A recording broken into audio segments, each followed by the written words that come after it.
This is also fascinating to me. So the Penn State director of athletic medicine recently revealed that 30 to 35% of Big Ten athletes who got COVID appeared to have also gotten inflammation of the heart. What's going on there? This is pretty frightening, and this is something that we've heard sort of seen glimpses of over the past several weeks. We think, and we can show an image of what's specifically happening in the heart here. This was sort of a screening test. There was some concern that these athletes were developing cardiomyositis, which is basically an inflammation of the heart muscle. Now, a lot of these people, at least initially, didn't seem to have much in the way of symptoms, and this was found incidentally. But as part of return to sports, many universities started doing cardiac MRI scans on these players. And as you point out, about a third, 35%, did have evidence of inflammation of the heart muscle.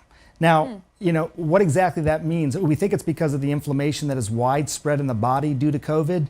But what does it mean for these players? First of all, it's not just athletes that are developing this. Other people are developing it as well. But in athletes who are working at such a high level of function, some inflammation like that in the heart can reduce their ability to play or their ability to play at the same level. So that's what's causing concern, and that's why people like Kevin Warren, who's the Big Ten commissioner, basically said, time out, we're going to slow down the season, postpone the start of the season until we figure this out and make sure we can screen these players, determine if they have this inflammation of the heart, and figure out what to do about it.